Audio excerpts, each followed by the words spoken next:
Attention Deficit Hyperactivity Disorder, atau yang lebih kita kenal sebagai ADHD, bukanlah sekadar label untuk anak yang tidak bisa diam. Ini bukan akibat dari pola asuh yang salah atau kemalasan. ADHD adalah sebuah kondisi neurobiologis yang nyata. Artinya ada perbedaan dalam cara kerja dan struktur otak yang memengaruhi perhatian, kontrol impuls, dan tingkat aktivitas seseorang. Kondisi ini bukanlah sebuah fase yang akan hilang seiring waktu. Sebaliknya, ia adalah rekan perjalanan seumur hidup. Gejalanya mungkin berubah bentuk, tantangannya mungkin berbeda di setiap jenjang usia, tetapi esensinya tetap ada, menemani individu dari masa balita hingga usia senja. Memahami ADHD sebagai kondisi sepanjang hayat adalah langkah pertama yang paling fundamental. Tanpa pemahaman ini, kita mudah terjebak dalam stigma dan kesalahpahaman. Kita mungkin berpikir seorang anak hanya perlu berusaha lebih keras untuk fokus, atau seorang remaja hanya sedang mencari perhatian. Padahal, yang mereka hadapi adalah tantangan biologis yang nyata. Otak mereka memproses informasi dan merespons rangsangan dengan cara yang berbeda. Menerima fakta ini membuka pintu bagi empati, dukungan yang tepat, dan strategi yang efektif, bukan penghakiman yang hanya akan menambah beban mereka yang sudah berat. Perjalanan dengan ADHD ibarat menavigasi lautan dengan peta yang berbeda dari orang lain. Kadang arusnya deras di masa kanak-kanak, lalu ombaknya menjadi lebih tersembunyi, namun kuat di masa remaja, dan di masa dewasa, tantangannya adalah mengelola kapal di tengah badai kehidupan profesional dan personal.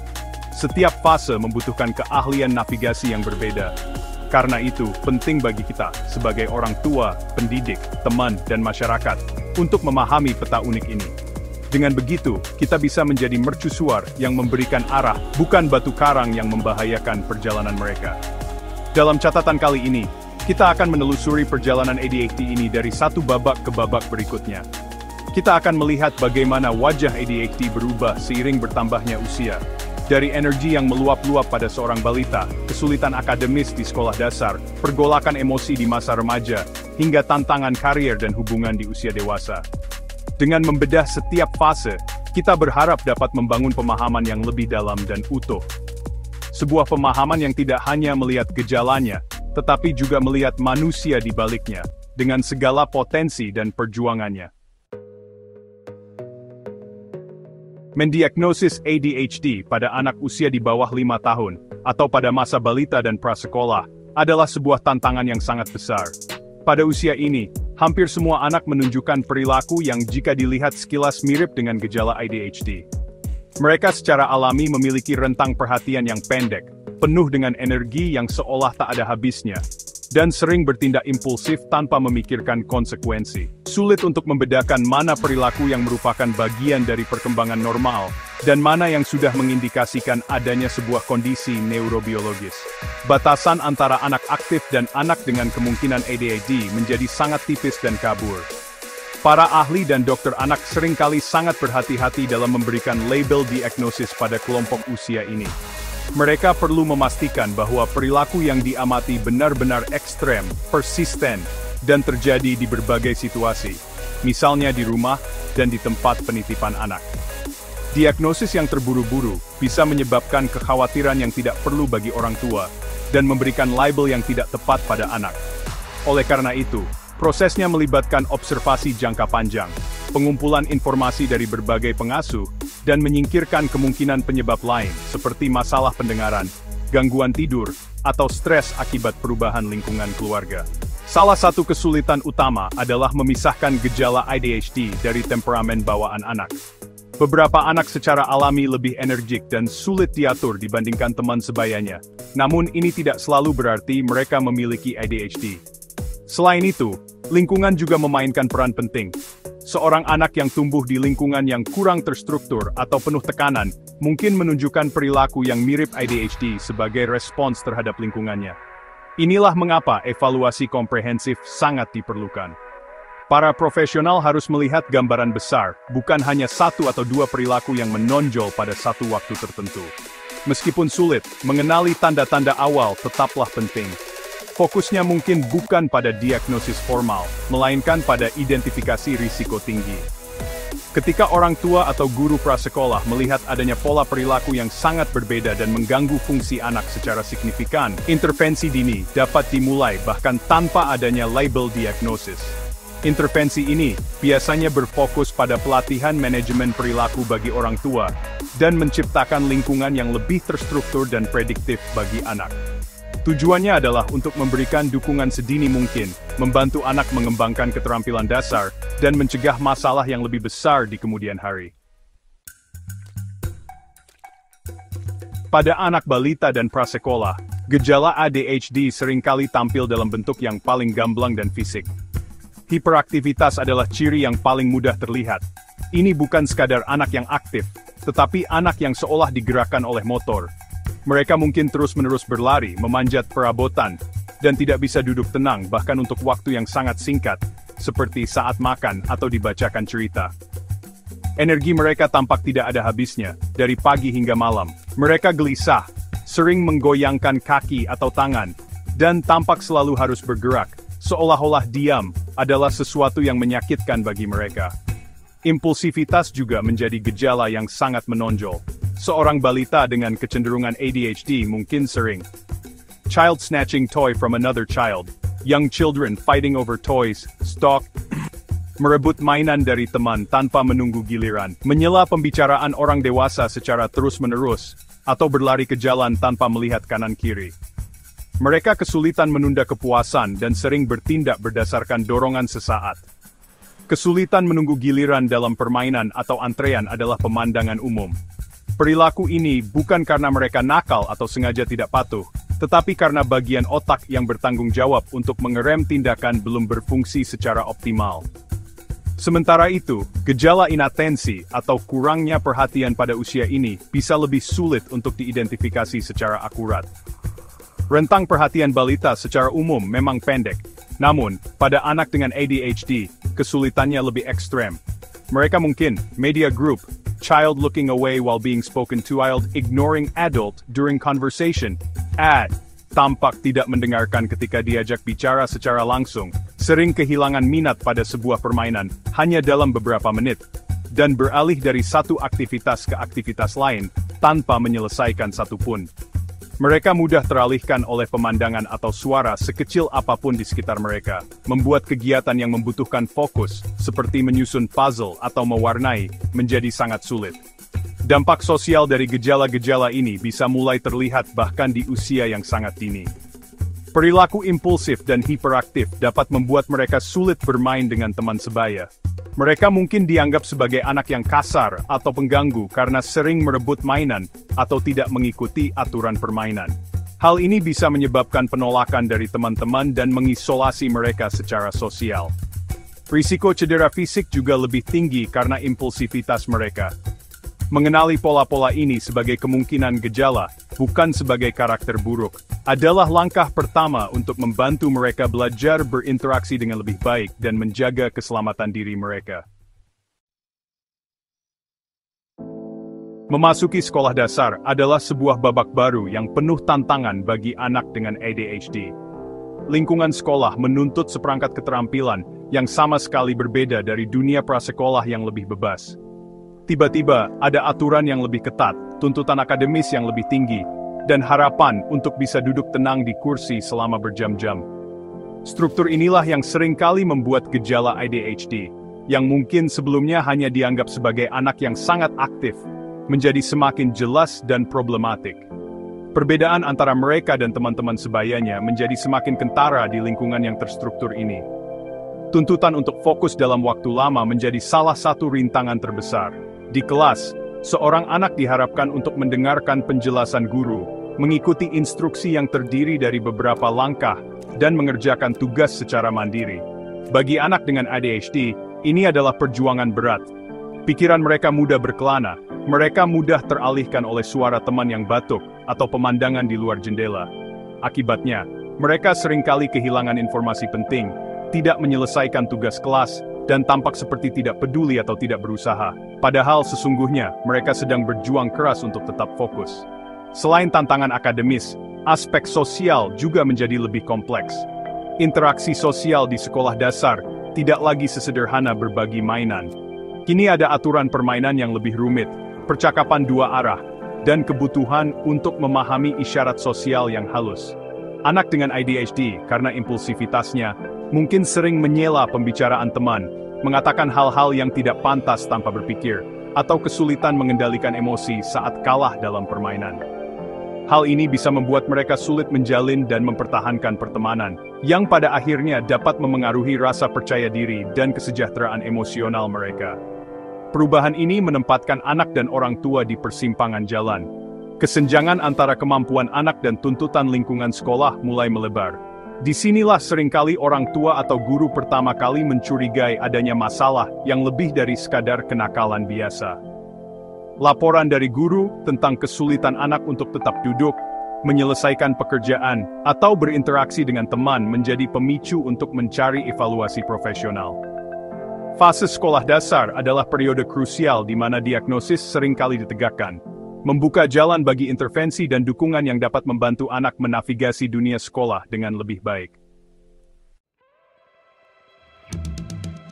Di usia sekolah dasar, 3 serangkai gejala ADHD, inatensi, hiperaktivitas, dan impulsivitas, menampakkan diri dengan cara yang sangat memengaruhi kinerja akademik dan sosial.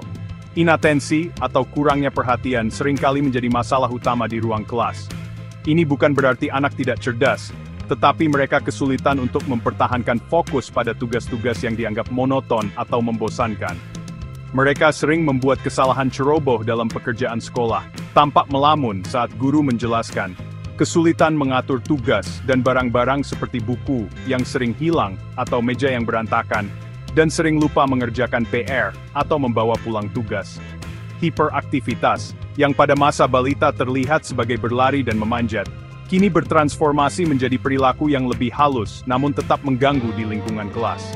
Anak mungkin tidak lagi berlari keliling kelas, tetapi mereka akan terus-menerus gelisah di kursinya. Mereka menggoyangkan kaki, mengetuk-ngetuk pensil, sering mengubah posisi duduk, atau meminta izin ke kamar mandi secara berlebihan, hanya untuk bisa bergerak.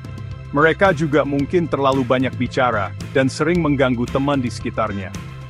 Energi berlebih ini membuat mereka sulit untuk berpartisipasi dalam kegiatan yang menuntut ketenangan, seperti membaca dalam hati, atau mendengarkan cerita. Impulsivitas pada usia ini termanifestasi dalam tindakan-tindakan yang kurang pertimbangan. Di kelas, mereka mungkin akan menjawab pertanyaan guru sebelum pertanyaan selesai diajukan, atau menyela saat teman lain sedang berbicara. Mereka kesulitan menunggu giliran, baik dalam permainan di lapangan maupun dalam diskusi kelas. Secara sosial, impulsivitas ini bisa menyebabkan konflik. Mereka mungkin mendorong teman saat mengantre, atau mengambil barang milik orang lain tanpa izin. Ketidakmampuan untuk berpikir sebelum bertindak ini sering disalahartikan sebagai perilaku sengaja yang menjengkelkan. Padahal, ini adalah manifestasi dari kesulitan dalam kontrol diri. Dampak gabungan dari gejala-gejala ini sangat signifikan. Secara akademik, anak dengan ADHD seringkali berprestasi di bawah potensi intelektual mereka. Mereka dicap malas atau tidak pintar, padahal masalahnya terletak pada fungsi eksekutif otak. Secara sosial, mereka mungkin dijauhi oleh teman-teman karena dianggap mengganggu atau aneh. Hal ini dapat menyebabkan rendahnya harga diri, kecemasan, dan perasaan terisolasi. Tanpa pemahaman dan dukungan yang tepat dari guru dan orang tua, sekolah bisa menjadi sumber frustrasi dan kegagalan yang berkelanjutan bagi anak dengan ADHD, membentuk citra diri negatif yang bisa terbawa dewasa. Memasuki masa remaja, wajah ADHD kembali berubah. Gejala hiperaktivitas yang dulu sangat terlihat secara fisik, seringkali mulai mereda atau berubah bentuk. Remaja mungkin tidak lagi berlari-lari di koridor sekolah, tetapi energi berlebih itu kini bergeser menjadi kegelisahan internal. Mereka mungkin merasa resah, sulit untuk rileks, atau selalu merasa perlu melakukan sesuatu. Hiperaktivitas fisik berganti menjadi pikiran yang hiperaktif. Pikiran yang melompat dari satu ide ke ide lain tanpa henti. Perubahan ini membuat gejala ADHD menjadi lebih tersembunyi, sehingga orang dewasa di sekitar mereka mungkin salah mengira bahwa masalahnya telah hilang. Pada saat yang sama, tuntutan terhadap fungsi eksekutif meningkat secara drastis. Fungsi eksekutif adalah serangkaian keterampilan mental yang mencakup perencanaan, manajemen waktu, pengorganisasian, dan kontrol diri. Di jenjang SMP dan SMA, remaja diharapkan untuk bisa mengelola jadwal yang kompleks, mengerjakan proyek jangka panjang, belajar untuk beberapa ujian sekaligus, dan menyeimbangkan antara sekolah, kegiatan ekstrakurikuler, dan kehidupan sosial. Bagi remaja dengan ADHD, ini adalah badai yang sempurna.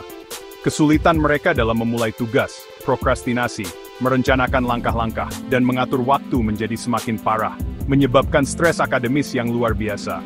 Inatensi tetap menjadi tantangan besar, bahkan mungkin lebih terasa dampaknya. Materi pelajaran yang semakin kompleks dan abstrak membutuhkan konsentrasi yang berkelanjutan.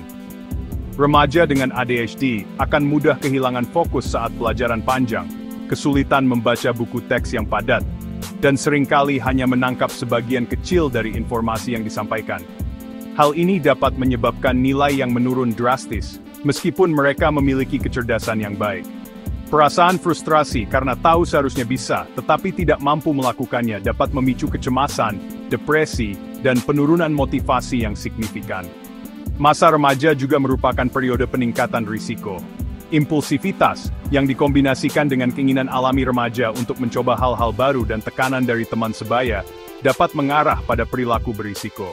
Ini bisa mencakup penyalahgunaan zat alkohol atau narkoba, mengemudi secara sembrono, atau terlibat dalam aktivitas berbahaya lainnya. Secara emosional, mereka juga lebih rentan. Kesulitan mengatur emosi, atau disregulasi emosi, adalah ciri umum ADHD yang sering memuncak pada masa remaja, menyebabkan ledakan amarah, perubahan suasana hati yang drastis, dan hubungan yang penuh konflik dengan keluarga dan teman. Ketika seseorang dengan ADHD memasuki usia dewasa, gejalanya sekali lagi mengalami transformasi. Mereka menjadi lebih halus, lebih terinternalisasi, dan seringkali tertutupi oleh strategi penanggulangan yang telah dikembangkan selama bertahun-tahun. Hiperaktivitas fisik mungkin hampir tidak terlihat lagi, namun ia menjelma menjadi perasaan gelisah yang kronis. Orang dewasa dengan ADHD mungkin merasa sulit untuk duduk diam dalam rapat yang panjang, selalu mengetuk-ngetukkan jari, atau memilih pekerjaan yang memungkinkan mereka untuk terus bergerak. Mereka juga bisa menjadi seorang workaholic sebagai cara untuk menyalurkan energi berlebih tersebut. Tantangan utama di usia dewasa seringkali berpusat pada kehidupan profesional dan pengelolaan kehidupan sehari-hari. Inatensi dapat menyebabkan kesulitan dalam menyelesaikan proyek tepat waktu, mudah terdistraksi di lingkungan kerja yang terbuka, dan sering kehilangan detail-detail penting dalam email atau instruksi. Masalah dengan fungsi eksekutif, seperti perencanaan dan pengorganisasian, dapat membuat tugas-tugas rumah tangga seperti membayar tagihan, membersihkan rumah, atau mengatur jadwal keluarga terasa sangat membebani. Hal ini seringkali menimbulkan konflik dalam hubungan, di mana pasangan mungkin merasa menanggung semua beban tanggung jawab. Namun, ada sisi lain dari ADHD pada orang dewasa yang jarang dibicarakan, yaitu hiperfokus. Ini adalah kemampuan untuk berkonsentrasi secara intens pada topik atau aktivitas yang sangat menarik bagi mereka, sampai-sampai mereka kehilangan kesadaran akan waktu dan lingkungan sekitar. Hiperfokus bisa menjadi aset yang luar biasa dalam karier atau hobi yang mereka sukai, memungkinkan mereka untuk mencapai tingkat keahlian yang tinggi. Namun, ini juga bisa menjadi pedang bermata dua, karena mereka mungkin mengabaikan tanggung jawab penting lainnya saat sedang berada dalam kondisi hiperfokus. Masalah komorbiditas atau adanya kondisi lain yang menyertai juga sangat umum pada orang dewasa dengan ADHD. Banyak dari mereka yang juga berjuang dengan gangguan kecemasan, depresi, atau masalah penyalahgunaan zat. Stres kronis akibat kesulitan mengelola pekerjaan, keuangan, dan hubungan dapat memperburuk kondisi kesehatan mental ini. Selain itu, banyak orang dewasa baru mendapatkan diagnosis di usia 30-an atau 40-an, seringkali setelah anak mereka sendiri didiagnosis. Momen ini bisa menjadi pencerahan yang luar biasa, memberikan penjelasan atas perjuangan seumur hidup yang selama ini tidak mereka pahami. Melihat perjalanan ADHD dari masa balita hingga dewasa, satu hal menjadi sangat jelas. Diagnosis dini dan intervensi yang tepat waktu adalah kunci untuk mengubah lintasan hidup seseorang.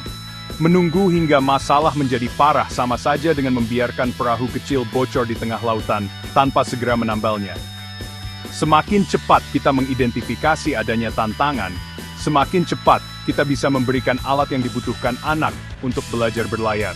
Intervensi dini tidak hanya membantu mengelola gejala, tetapi juga mencegah dampak sekunder yang merusak, seperti rendahnya harga diri, kecemasan, dan kegagalan akademis. Intervensi yang efektif harus disesuaikan dengan tahap perkembangan.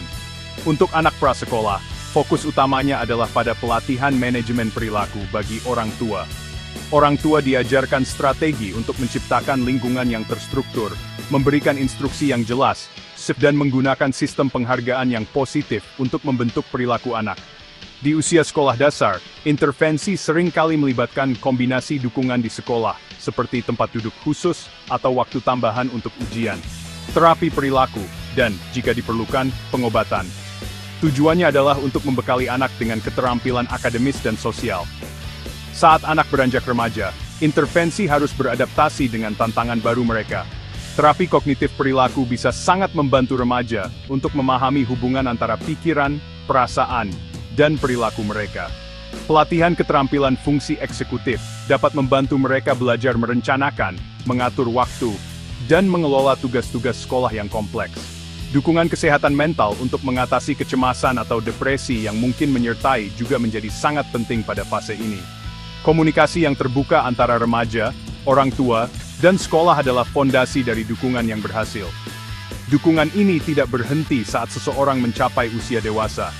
Orang dewasa dengan ADHD bisa mendapatkan manfaat besar dari terapi, coaching, atau bergabung dengan kelompok dukungan. Mereka belajar strategi praktis untuk mengelola pekerjaan, keuangan, dan hubungan. Terkadang, pengobatan juga tetap menjadi bagian penting dari rencana pengelolaan gejala. Yang terpenting adalah memahami bahwa ADHD adalah kondisi kronis yang membutuhkan manajemen seumur hidup. Ini bukan tentang menyembuhkan ADHD, tetapi tentang belajar bagaimana hidup berdampingan dengannya secara produktif dan memuaskan. Perjalanan ADHD sepanjang usia adalah bukti bahwa ini bukanlah sebuah kegagalan karakter, melainkan sebuah perbedaan neurologis.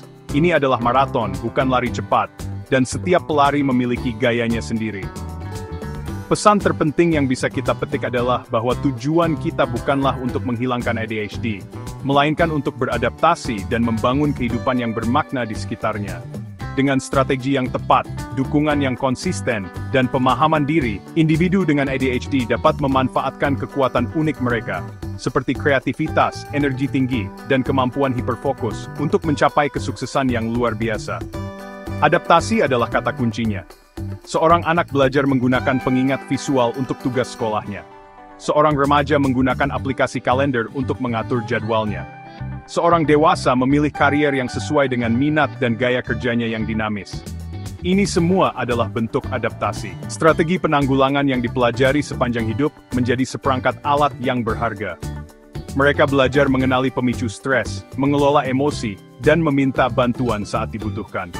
Perjuangan itu nyata, tetapi begitu pula dengan ketahanan dan kemampuan untuk bangkit kembali. Namun, perjalanan ini tidak bisa ditempuh sendirian. Disinilah peran kita sebagai masyarakat menjadi sangat krusial. Kita perlu beralih dari stigma dan penghakiman menuju empati dan pemahaman. Guru perlu melihat di balik perilaku mengganggu dan mencari cara untuk mendukung kebutuhan belajar siswa. Atasan di tempat kerja perlu lebih fleksibel dan fokus pada hasil, bukan pada proses kerja yang kaku. Pasangan dan anggota keluarga perlu belajar tentang ADHD untuk bisa memberikan dukungan yang tulus, bukan frustrasi.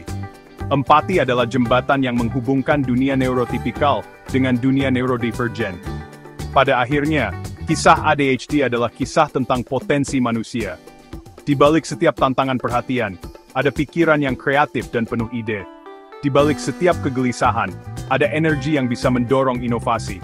Dengan memberikan lingkungan yang mendukung, akses terhadap diagnosis dan intervensi yang tepat, serta menumbuhkan penerimaan di masyarakat, kita membuka pintu bagi jutaan individu dengan ADHD untuk tidak hanya bertahan, tetapi juga untuk berkembang dan memberikan kontribusi unik mereka kepada dunia. Mari kita melihat mereka bukan sebagai masalah yang harus diperbaiki, tetapi sebagai individu dengan perspektif berharga yang memperkaya kita semua.